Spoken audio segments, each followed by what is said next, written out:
Hello, everyone. Welcome inside the Red Earth Production Studios for this edition of YBMcast. Today, we have our GAC preview continuing with head coach, it's Eric Burle. Yep. I was right. There you go. Warrenton Warriors. You know what's confusing, though, Coach, sometimes is you guys got three Warriors teams in that one conference. Too many Warriors right now, I guess. So. That's a little tough. But, hey, folks, we are powered by Game 7 Baseball. Game7baseball.com. Go get your team registered. Got the spring-summer season coming up. Going to be a lot of fun. We've got the Spring Showdown, I-70 Showdown, the World Series State Championships down at Max Craig Ballparks National. Going to be some fun. Make sure you go to Game7baseball.com. All right. Coach, thanks for joining us. Oh, no problem. Thanks for having me. First time. I've been out at your complex. You had a stud of a young man last year in Cannon Hibbs. He's graduated. Yep. That's going to be a big hole to fill, right? No, absolutely. I mean, I'm sorry. Go ahead. He's probably the best offensive player I've had the opportunity to coach. Statistically, he's shattered all our single season records and career records. So, and on top of it, just an amazing kid. So, he really. Obviously, he led us offensively last year, and we have some nice players around him. But that's going to be the biggest void for us to fill on the offensive end. So that's a tough one, isn't it? Yeah, that's absolutely. A tough one. But you got some guys. Talk a little bit about yourself, your program. Right now, you're coaching basketball, so you got a lot going on. Sure. How long have you been coaching baseball? How long at Warrenton? Talk a little bit about yourself. It's my 17th year in Warrenton, and I've coached varsity baseball there for 16 years now. So I guess whenever I started, it was just 2 G.A.C. divisions, and it was tough. It was tough for us. And we were class 4 in 4 classes. So, we're playing Troy and Rockbridge and Hickman, and we were 900 kids. So we're at the small. So early on, it was tough sledding early on just because, Warrenton doesn't have historically a lot of tradition in baseball and stuff like that. But once we got into they split up into 3 divisions, we really found our footing. And also when they added 5 classes, then we kind of really found our groove and were able to compete in a few district title games. But then they added another class, and now we're kind of back to being a smaller school in class 5. So, but no, we've got really good kids. We've got kids, multi-sport athletes. Most of my better players, I've got a couple guys that are 3-sport athletes, and baseball being number 3, but out there competing. So that's kind of what we deal with, which is a good thing, having the athletes there. But we found a way to be really competitive in the 10 years or so that they've had 3 divisions. So that's what's tough. We talk about this all the time. Like you said, you're class 5, but you're at the bottom end of the spectrum. Sure. As far as class 5, yeah. That gets difficult, doesn't it? It does. Because just in terms of, some of the schools are able to have POs and different things like that. And usually my best pitcher a lot of times is my best fielder and best offensive player. So we don't have that.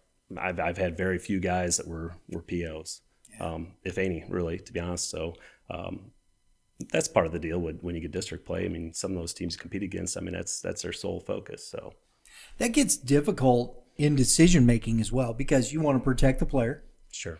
Protect the arms and things like that. And there isn't a coach out there that I've talked to that doesn't think. So that gets difficult in making those decisions as well, doesn't it? Absolutely. Yeah. No. And you got to plan your practice around it, right? You don't want to wear the kid down. So a lot goes into it. And then you really want him to be the best pitcher possible, the guys that you have pitching, but you also need them also to be at the defensive work and offensive work too. So it's kind of a juggling act a little bit, but it is what it is, I guess. That's some serious coaching right there. That's what that is. Coach, as we said, I want to start off with Tyler Oliver. He's coming back, 2nd team all-conference, 2nd team all-district, 442, 511, 584 was his slash. He had 9 doubles, a triple, 22 runs scored, 18 RBIs. That's pretty good run production right there. No, absolutely. Tyler. I do have four guys that basically been starting since they were freshmen, 4 seniors, and Tyler was one of them. He's our first baseman.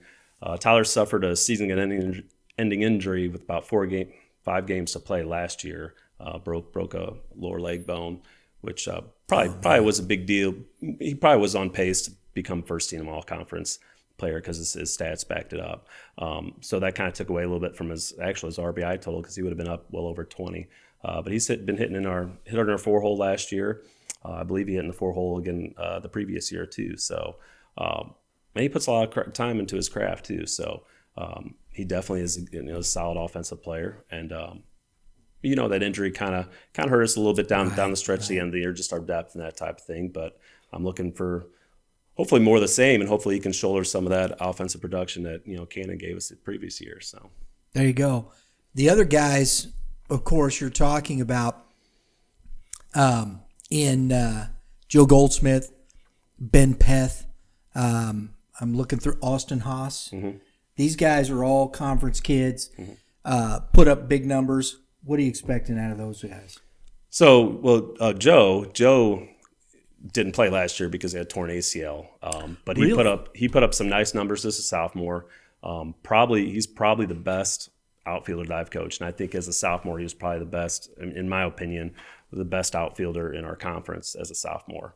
And he's a 3-sport athlete, and baseball might be his 3rd sport. So he had a really good football year, and he's having a good basketball year for himself. But Joe's just a real competitor. So I mean, he did miss all last season, but he's going to get back and hopefully anchor that center field position for us this year. And that's the biggest thing that we missed out of him last year, not having him to be able to be that center fielder and track down pretty much anything out there.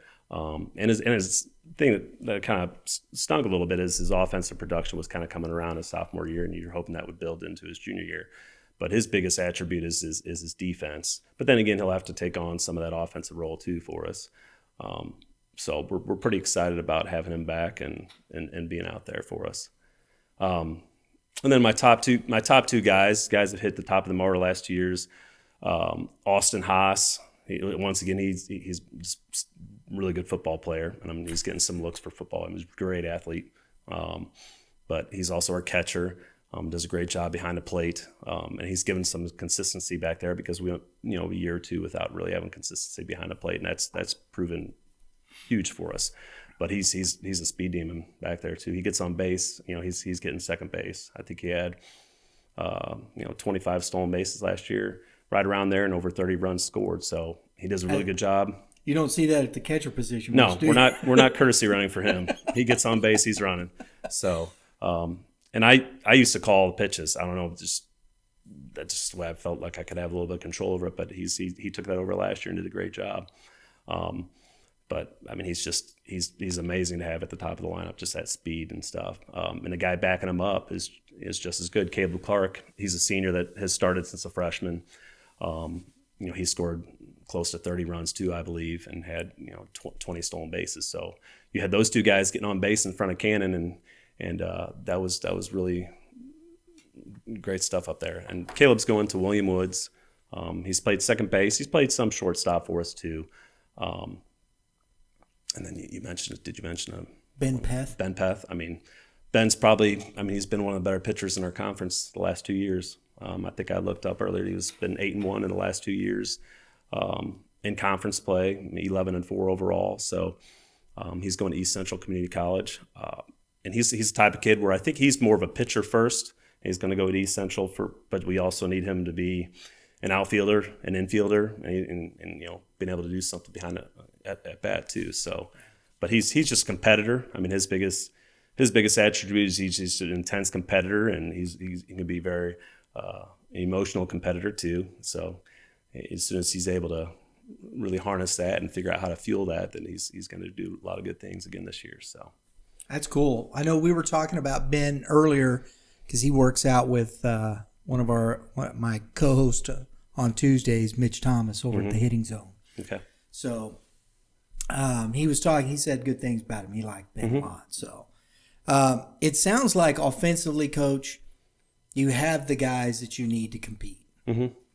You talked about Ben Peth. What about that pitching depth? Where is that going to come from?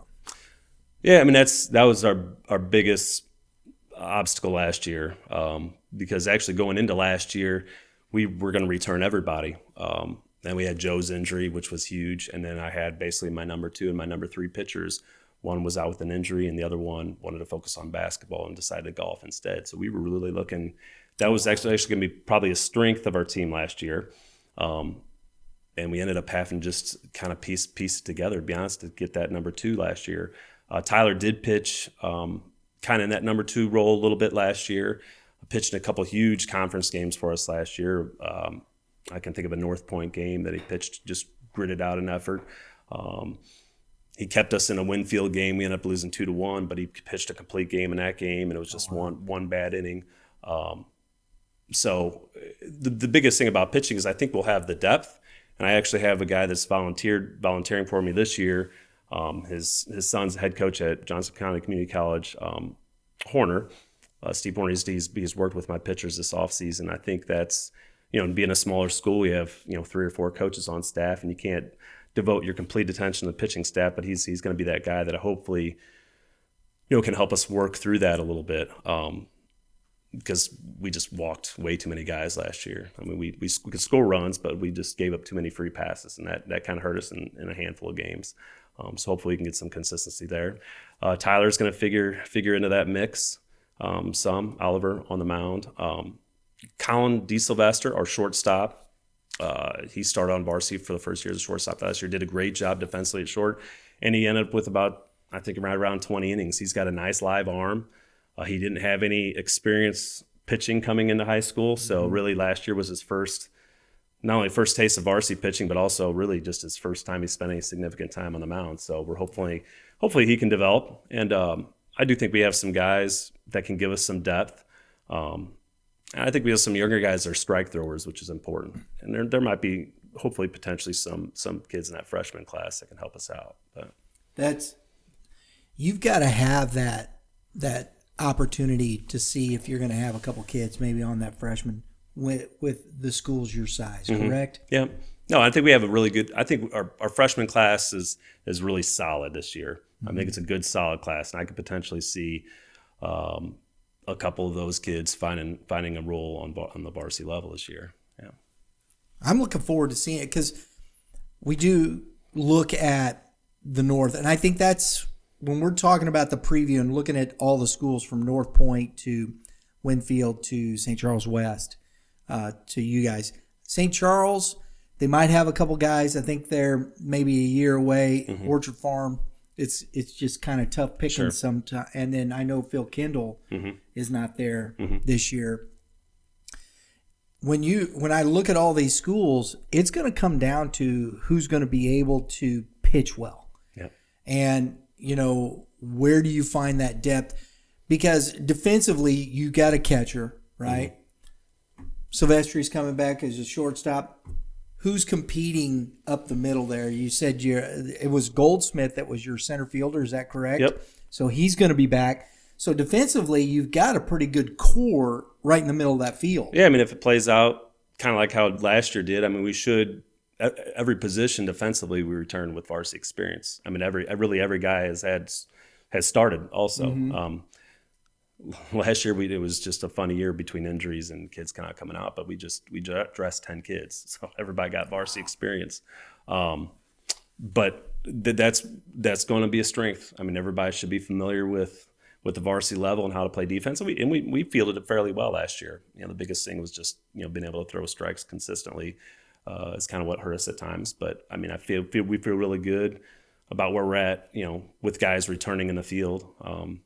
Cannon played pretty much everywhere on the infield, but we got some guys that kind of came in towards the end of the year. We have a freshman, Keegan, who was really never even on the radar at all going into the year last year, but he just had to be kind of, he struggled, but I mean, he was kind of thrust in that spot, and he did a solid job for us out in the field. But Mason Thompson ended up being our starting center fielder last year.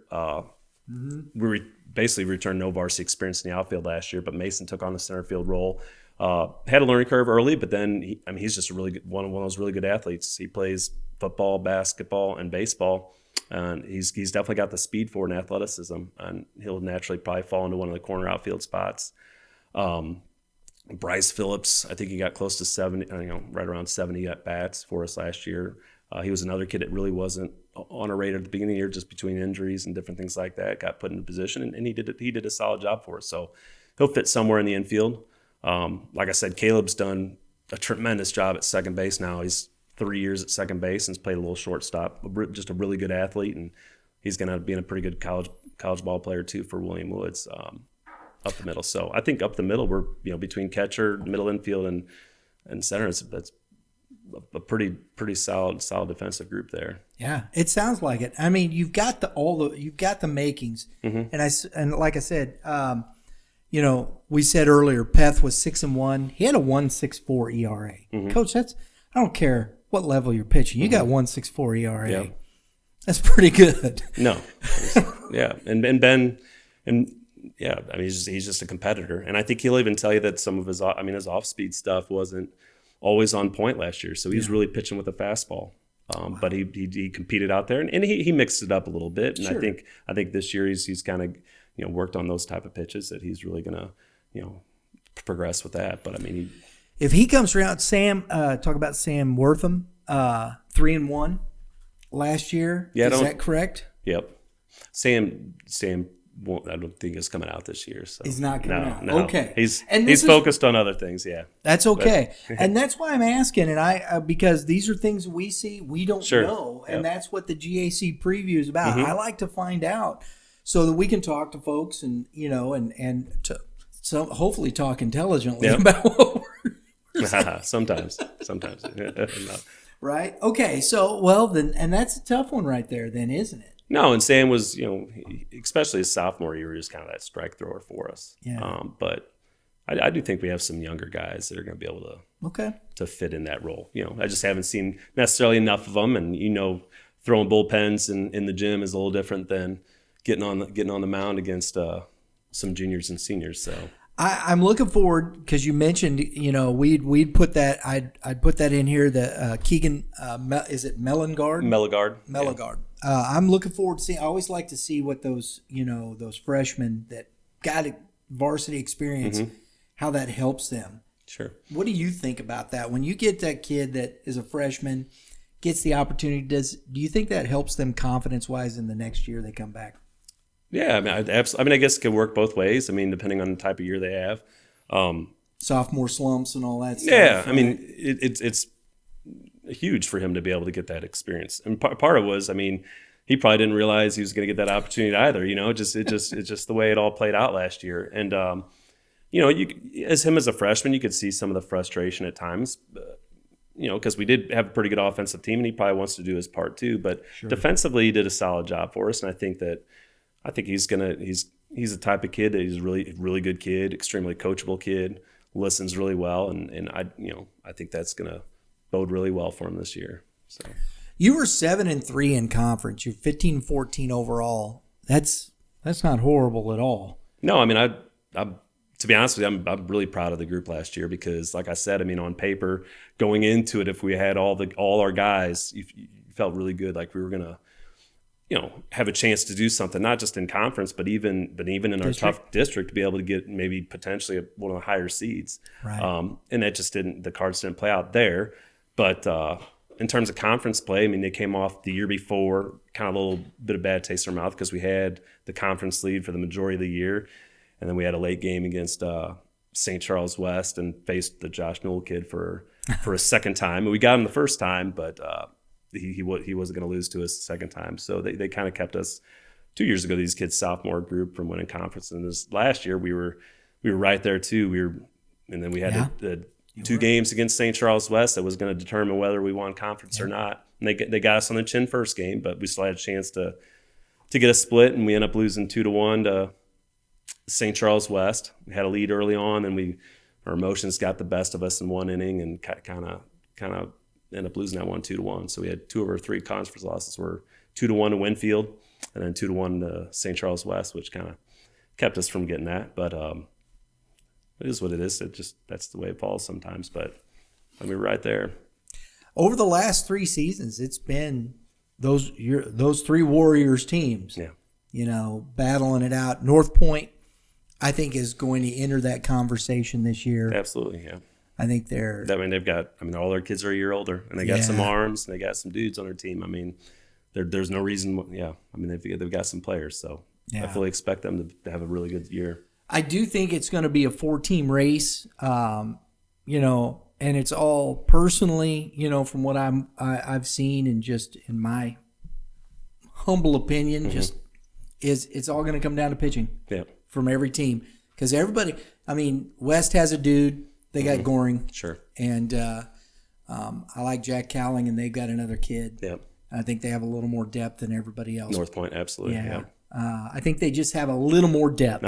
Right. Sure. Because you know Brady Creech up at Winfield. I think it's. I'm trying to remember the other. Their number 2 is Morse kid. Yeah. I mean, he's the one that. I mean, knock on wood, we were able to handle Creech all right last year, but the Morse kid, I mean, he pounded the zone. I mean, he pounded the zone through a heavy fastball. I mean, he just didn't give us any free passes, and I mean, it's tough to win. I was at their place. It's a tough place to win sometimes. So, you know, he's a really good pitcher too. Yeah, they've got 2 good arms at the top of their staff.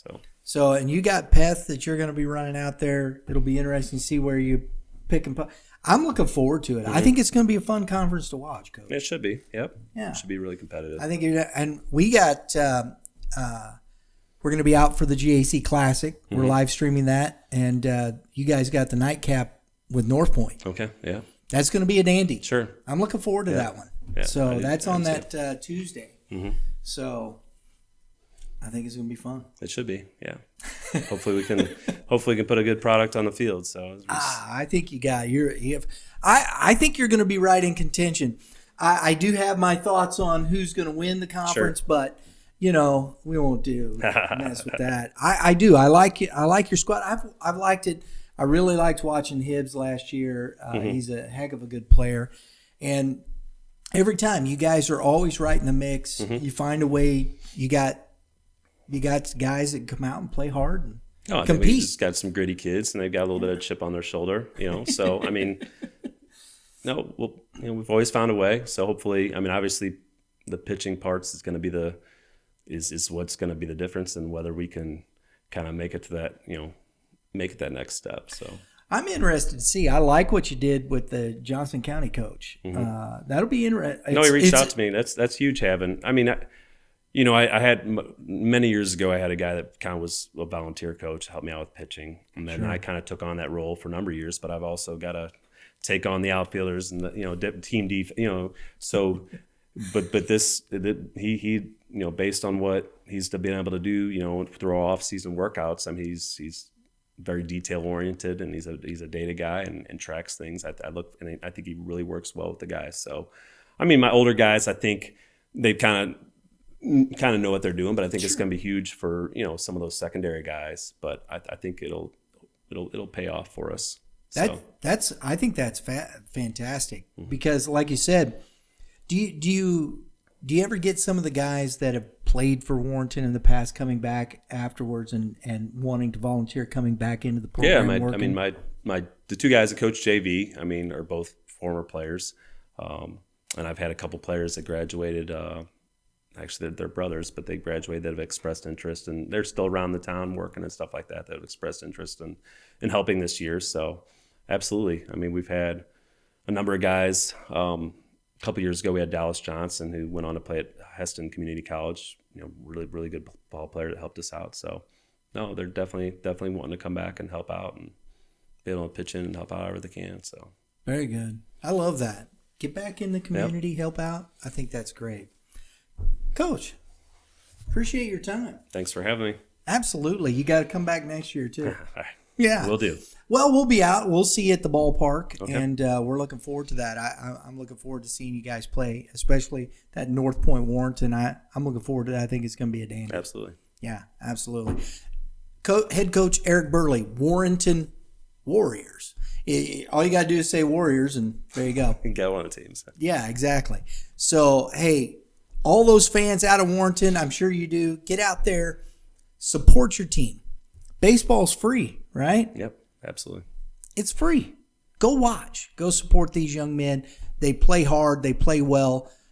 Get out and support your baseball team. get the community out there, drag some folks in, do whatever you got to do, get them out there rooting for these kids. We appreciate it very much. Thanks for tuning in, guys. If you like what we're doing, please hit the subscribe button down there. Hit the dinger next to it because, chicks dig the long ball, right? And that will get you all your notifications for upcoming episodes such as this. Informative stuff. We got a chance to learn some stuff today. We got a chance to learn that Joe Goldsmith didn't play last year. There you go. And that makes a ton of difference in things. Thanks for tuning in. Have a great day in the Lord. All you pitchers, keep throwing strikes. And hitters, got some advice for hitters, Coach? Keep grinding away and quality at bats. Yeah. Quality bat. Get a quab, right? Yep. There you go. We'll see y'all next time.